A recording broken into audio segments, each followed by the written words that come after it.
Mes chers frères et sœurs en Christ, avez-vous déjà ressenti le poids écrasant des pensées négatives? Ces moments où votre esprit semble submergé par les doutes, les craintes et les inquiétudes? Comme il est écrit dans le livre des Philippiens chapitre 4 verset 8, que tout ce qui est vrai, tout ce qui est honorable, tout ce qui est juste, tout ce qui est pur, tout ce qui est aimable, tout ce qui mérite l'approbation, ce qui est vertueux et digne de louange, soit l'objet de vos pensées. Aujourd'hui, nous allons découvrir ensemble comment les enseignements de Jésus peuvent transformer radicalement notre façon de penser. Je sais que beaucoup d'entre vous luttent quotidiennement contre ces pensées qui vous empêchent d'avancer dans votre vie spirituelle. Peut-être vous sentez-vous parfois dépassé, comme Pierre marchant sur les eaux, commençant à douter et à s'enfoncer. Mais je vous apporte une bonne nouvelle, les enseignements de notre Seigneur Jésus-Christ contiennent tous les outils dont nous avons besoin pour renouveler notre esprit et retrouver la paix intérieure. Dans cette vidéo bénie, nous explorons 10 principes puissants tirés directement des enseignements de Jésus, qui vous aideront à transformer vos pensées négatives en une source de force et d'espérance. Comme il est écrit dans le livre d'Ésaïe chapitre 43 verset 19, « Voici, je vais faire une chose nouvelle, si on le prend d'arriver, ne la connaîtrez-vous pas? Je mettrai un chemin dans le désert, et des fleuves dans la solitude. » Préparez votre cœur, prenez votre Bible, et laissez-moi vous guider dans ce voyage transformateur vers une vie remplie de la paix et de la joie que seul le Christ peut nous offrir. Numéro 1, Introduction et promesses puissantes. Mes bien-aimés dans le Seigneur, commençons ce voyage transformateur en comprenant pourquoi les enseignements de Jésus sont si puissants pour renouveler notre esprit. Dans le livre de Jean chapitre 8 verset 32, Jésus nous dit « Vous connaîtrez la vérité, et la vérité vous affranchira ». Cette promesse extraordinaire est le fondement de notre transformation mentale. Imaginez un instant votre esprit comme un jardin. Tout comme un jardin négatif peut être envahi par les mauvaises herbes, notre esprit peut être envahi par des pensées toxiques. Mais le livre des Proverbes chapitre 4 verset 23 nous avertit « Garde ton cœur plus que toute autre chose, car de lui viennent les sources de la vie. » Les enseignements de Jésus sont comme des graines de vérité qui, une fois plantées dans notre esprit, produisent des fruits de paix et de joie. Dans le livre de Matthieu chapitre 11 versets 28 à 30, Jésus nous fait une invitation précieuse, « Venez à moi, vous tous qui êtes fatigués et chargés, et je vous donnerai du repos. Prenez mon joug sur vous et recevez mes instructions, car je suis doux et humble de cœur, et vous trouverez du repos pour vos âmes. Car mon joug est doux, et mon fardeau léger. » Cette promesse nous montre que Jésus comprend nos luttes intérieures et nous offre une solution divine. La transformation de nos pensées n'est pas simplement une technique de développement personnel, c'est un processus spirituel profond. Dans le livre de Romains chapitre 12 verset 2, nous sommes exhortés, « Ne vous conformez pas au siècle présent, mais soyez transformés par le renouvellement de l'intelligence. » Cette transformation commence par la reconnaissance que nos pensées négatives ne viennent pas de Dieu. Le pouvoir des enseignements de Jésus réside dans leur capacité à nous connecter directement avec la source de toute paix et de toute sagesse. Dans le livre de Jean chapitre 14 verset 27, Jésus promet, « Je vous laisse la paix, je vous donne ma paix. Je ne vous donne pas comme le monde donne. » Cette paix divine est notre héritage en tant qu'enfants de Dieu. Aujourd'hui, nous allons découvrir comment activer cette promesse dans notre vie quotidienne. Chaque enseignement que nous explorons est comme une clé qui déverrouille une nouvelle dimension de liberté mentale et émotionnelle. Comme il est écrit dans le livre de 2 Corinthiens chapitre 10 verset 5, nous apprendrons à amener toute pensée captive à l'obéissance de Christ. Mes chers amis, préparez-vous à recevoir des révélations qui changeront votre vie. Les vérités que nous allons explorer ne sont pas de simples concepts théoriques, mais des principes vivants qui ont le pouvoir de transformer complètement votre façon de penser. Numéro 2, l'importance de surmonter les pensées négatives.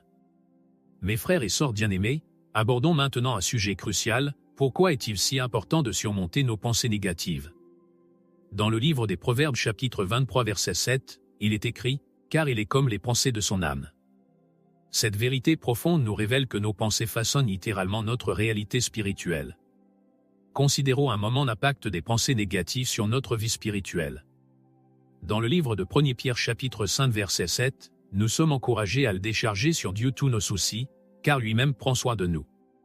Pourtant, combien de fois nous laissons-nous submerger par l'anxiété, la peur et le doute? Ces pensées négatives agissent comme un voile qui obscurcit notre vision de l'amour et de la fidélité de Dieu. Le livre de Deutéronome chapitre 30 verset 19 nous présente un choix fondamental, « J'ai mis devant toi la vie et la mort, la bénédiction et la malédiction. Choisis la vie, afin que tu vives, toi et ta postérité. » Les pensées négatives sont comme choisir la mort spirituelle à petit feu.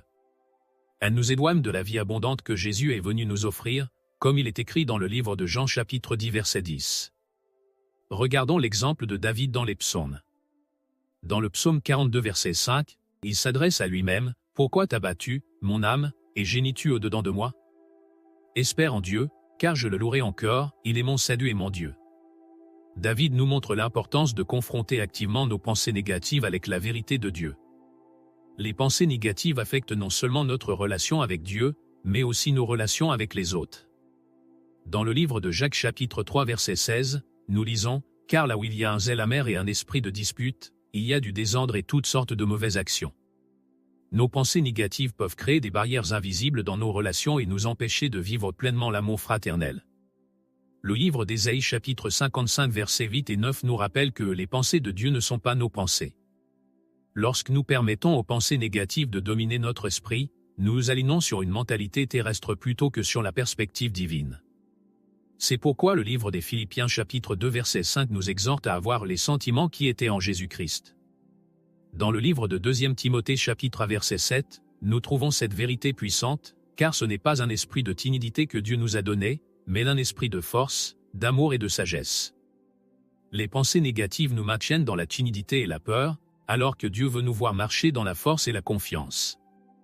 Mes chers amis, comprendre l'importance de surmonter les pensées négatives n'est pas une option, c'est une nécessité spirituelle. Comme il est écrit dans le livre des Philippiens chapitre 4 verset 13, « Je puis tout par celui qui me fortifie. » Cette promesse nous rappelle que nous ne sommes pas seuls dans ce combat. Numéro 3, les paroles de Jésus sur l'esprit et le cœur. Mes bien-aimés dans le Seigneur, plongeons maintenant dans les enseignements précieux de Jésus concernant notre esprit et notre cœur. Dans le livre de Matthieu chapitre 15 verset 18, Jésus nous révèle une vérité fondamentale, « Mais ce qui sort de la bouche vient du cœur, et c'est ce qui souille l'homme. » Cette parole nous montre l'importance cruciale de garder notre cœur et notre esprit purs. Considérons ensemble l'enseignement de Jésus dans le livre de Marc chapitre 7 verset 20 à 23, où il explique que c'est de l'intérieur, du cœur des hommes, que sortent les mauvaises pensées. Cette révélation nous montre que la bataille contre les pensées négatives commence dans notre cœur. C'est pourquoi Jésus met tant l'accent sur la transformation intérieure. Dans le Sermon sur la montagne, livre de Matthieu chapitre 6 verset 21, Jésus nous dit « Car là où est ton trésor, là aussi sera ton cœur. » Cette parole profonde nous invite à examiner où nous plaçons nos affections et nos pensées. Quand nous fixons nos pensées sur les choses d'en haut, notre cœur suit naturellement.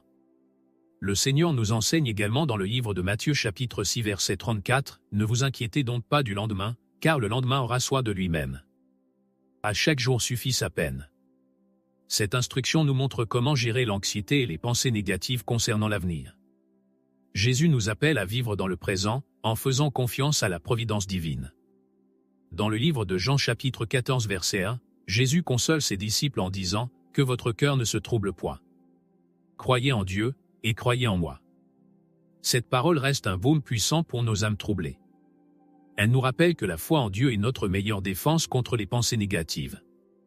Le livre de Luc chapitre 12 versets 22 à 26 nous offre un enseignement précieux sur l'inquiétude. Jésus utilise l'exemple des oiseaux du ciel et des lits des champs pour nous montrer que si Dieu prend soin de sa création, combien plus prendra-t-il soin de nous, ses enfants bien-aimés. Jésus nous enseigne également l'importance du pardon dans le livre de Marc chapitre 11 verset 25, et, lorsque vous êtes debout faisant votre prière, si vous avez quelque chose contre quelqu'un, pardonnez, afin que votre Père qui est dans les cieux vous pardonne aussi vos offenses. Le refus de pardonner peut devenir une source majeure de pensées négatives.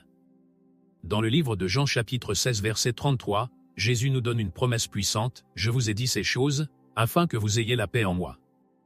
Vous aurez des tribulations dans le monde, mais prenez courage, j'ai vaincu le monde. » Cette assurance nous rappelle que même au milieu des difficultés, nous pouvons maintenir une perspective positive grâce à sa victoire.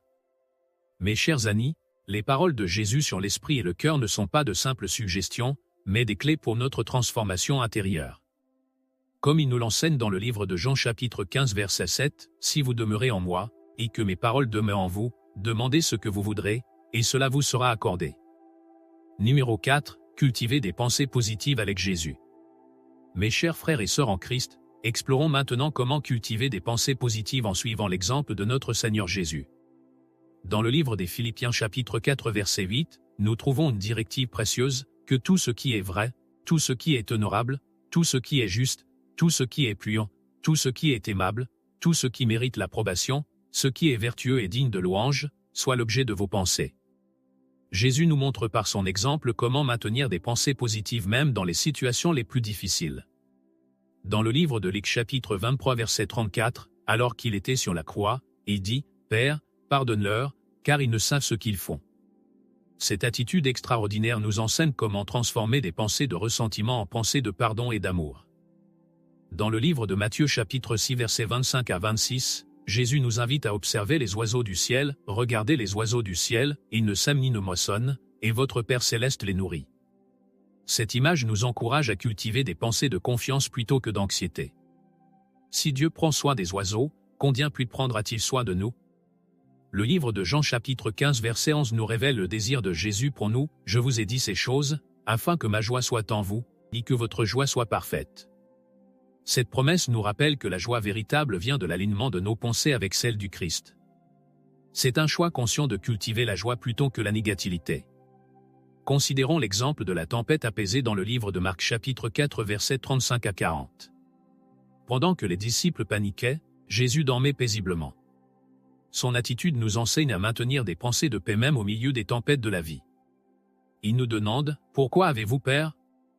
N'avez-vous point de foi ?» Dans le livre de Matthieu chapitre 17 verset 20, Jésus nous dit « Si vous aviez de la foi comme un grain de sénévé, vous diriez à cette montagne, transporte-toi d'ici là, et elle se transporterait, rien ne vous serait impossible. » Cette parole nous encourage à cultiver des pensées de foi plutôt que de doute. Le livre de Jean chapitre 4 verset 14 nous rappelle la promesse de Jésus, « Celui qui boira de l'eau que je lui donnerai n'aura jamais soif, et l'eau que je lui donnerai deviendra en lui une source d'eau qui jaillira jusque dans la vie éternelle. » Cette image nous invite à nourrir des pensées d'abondance spirituelle plutôt que de manque. Mais bien aimés, cultiver des pensées positives avec Jésus signifie également adopter son regard sur les autres.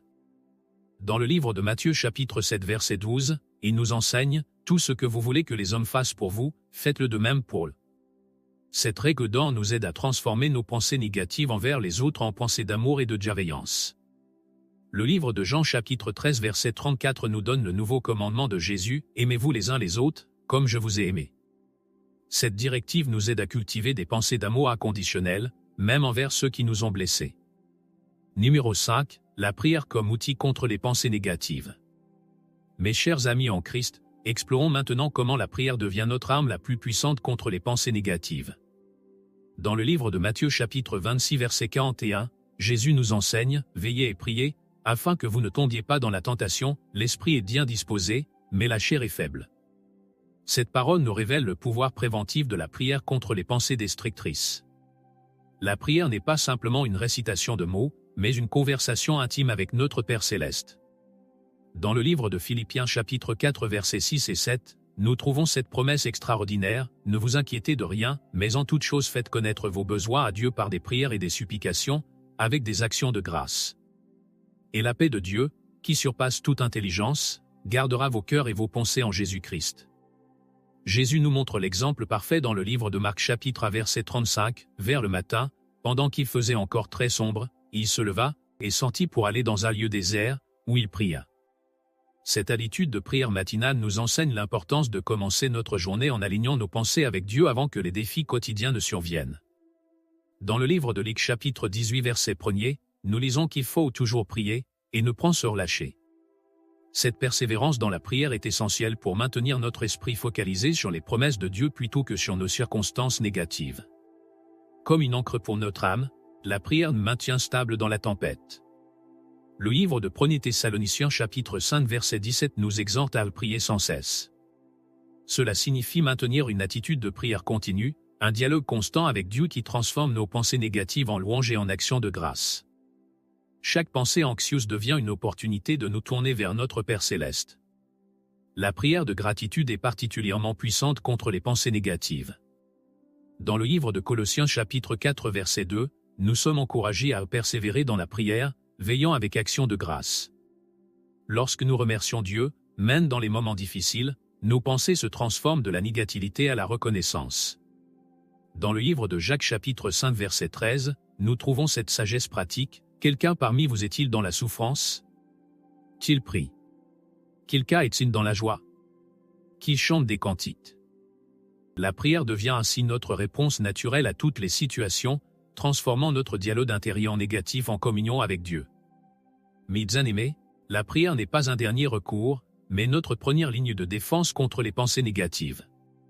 Comme Jésus nous l'enseigne dans le livre de Matthieu chapitre 7 versets 7 et 8, demandez, et l'on vous donnera, cherchez, et vous trouverez, frappez, et l'on vous ouvrira. Car quiconque demande reçoit, celui qui cherche trouve, et l'on ouvre à celui qui frappe. En pratiquant la prière régulièrement, nous construisons une forteresse spirituelle contre les assauts des pensées négatives. Notre esprit devient progressivement renouvelé, transformé par la présence constante de Dieu dans notre vie quotidienne. Numéro 6. Utilisez l'armure de Dieu pour protéger notre esprit. Mes frères et sœurs bien-aimés, abordons maintenant comment l'armure de Dieu, décrite dans le livre des Éphésiens chapitre 6 versets 13 à 17, devient notre protection divine contre les pensées négatives. Cette armure spirituelle n'est pas une simple métaphore, mais un équipement essentiel pour protéger notre esprit. Commençons par la ceinture de la vérité. Dans le livre de Jean chapitre 8 verset 32, Jésus affirme « Vous connaîtrez la vérité, et la vérité vous affranchira ». Cette ceinture de vérité nous aide à discerner les mensonges qui se cachent derrière nos pensées négatives. Quand nous nous sentons indignes ou découragés, la vérité de la parole de Dieu nous rappelle notre identité en Christ.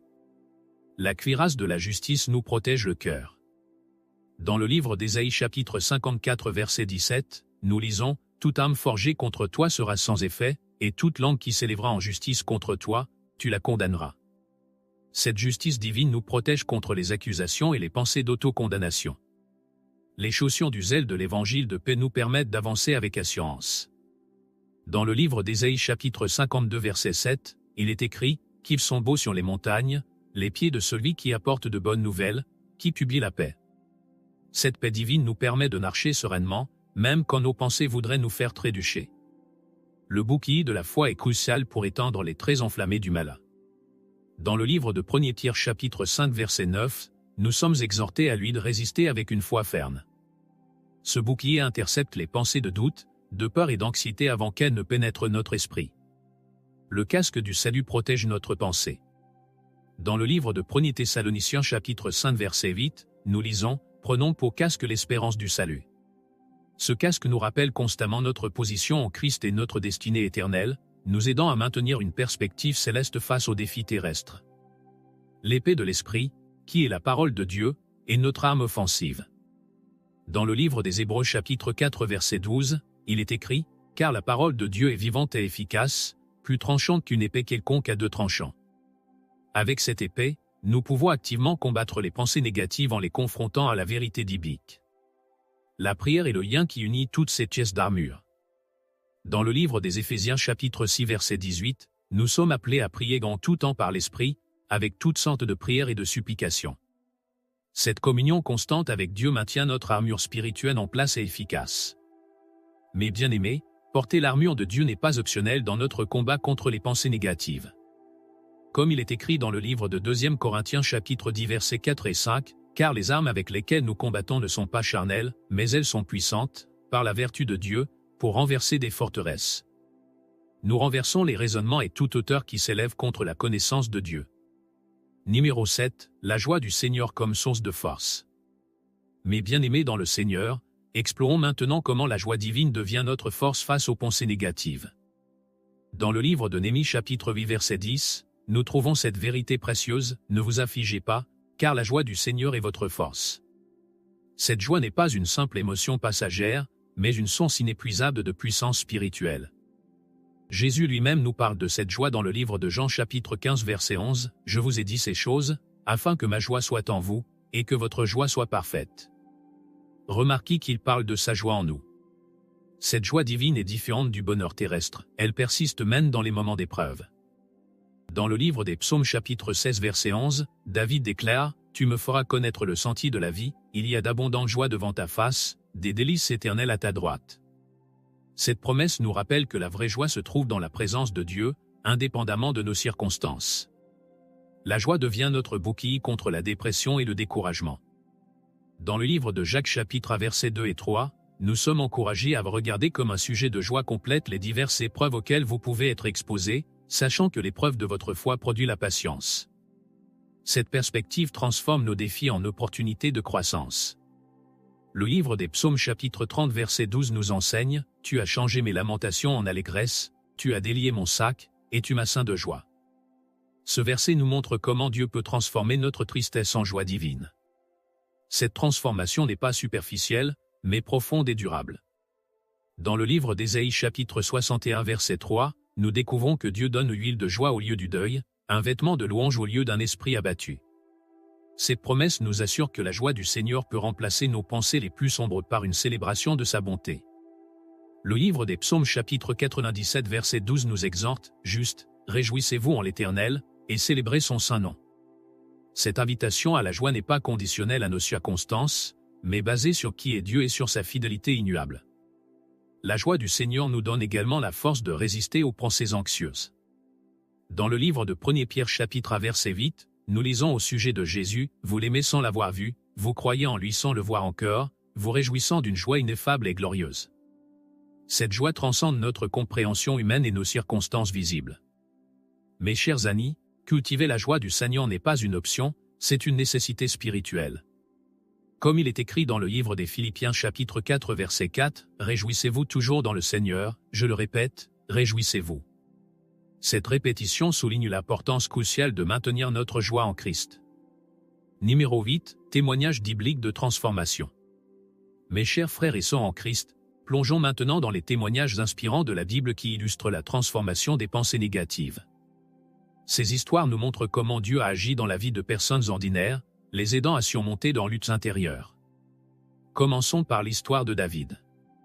Dans le livre de 1 Samuel chapitre 30 versets 6 et 7, nous voyons David dans un moment de grande détresse, David fut dans une grande angoisse. Mais David reprit courage en s'appuyant sur l'Éternel, son Dieu. Ce passage nous montre comment David a transformé son angoisse en force en se tournant vers Dieu. Ces psaumes, comme le psaume 23, témoignent de cette transformation intérieure. Considérons ensuite l'expérience de Job. Dans le livre de Job chapitre 1 verset 21, malgré la perte de tout ce qu'il possédait, Job déclare « L'Éternel a donné, et l'Éternel a ôté, que le nom de l'Éternel soit béni. » Cette attitude de louange au milieu de la souffrance montre une transformation profonde des pensées négatives en confiance en Dieu. L'histoire de Joseph dans le livre de la Genèse nous offre un autre exemple puissant. Vendu comme esclave par ses frères, emprisonné injustement, Joseph aurait pu sombrer dans l'amertume. Pourtant, dans le chapitre 50 verset 20, il dit à ses frères, « Vous aviez médité de me faire du mal, Dieu l'a changé en bien. » Cette perspective transformée a permis à Joseph de surmonter des années de difficultés. Le prophète Jérémie, connu comme le prophète pleurant, nous montre comment trouver l'espoir au milieu du désespoir. Dans le livre des Lamentations chapitre 3 versets 21 à 23, il écrit « Voici ce que je veux repasser en mon cœur, ce qui me donnera de l'espérance. Les bontés de l'Éternel ne sont pas épuisées, ses compassions ne sont pas à leur terme, elles se renouvellent chaque matin. Que ta fidélité est grande. » L'apôtre Paul offre peut-être l'un des témoignages les plus frappants de transformation mentale.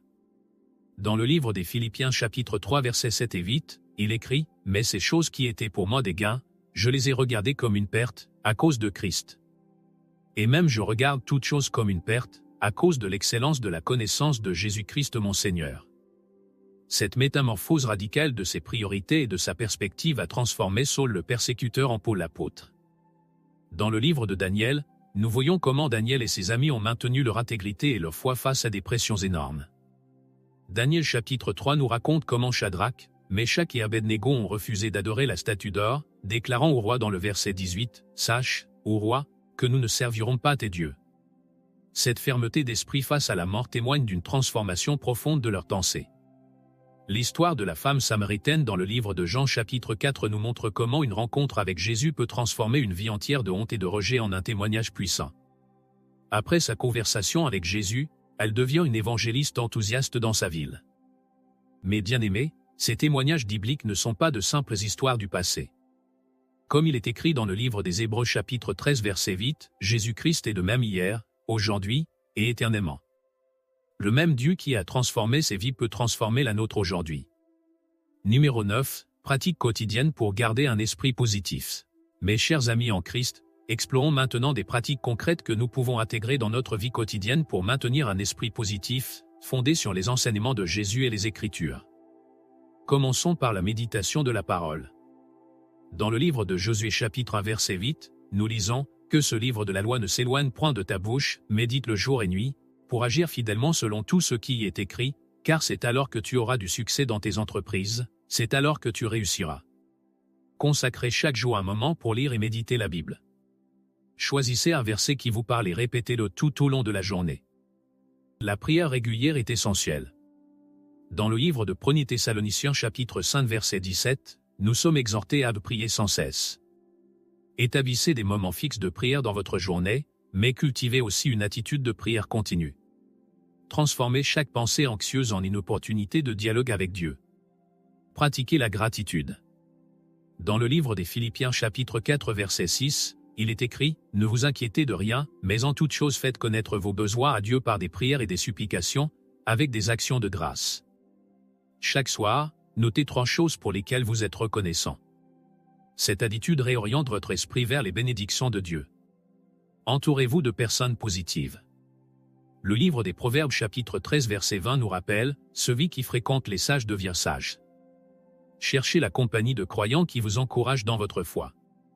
Participez régulièrement aux réunions de l'Église et à des groupes d'études bibliques.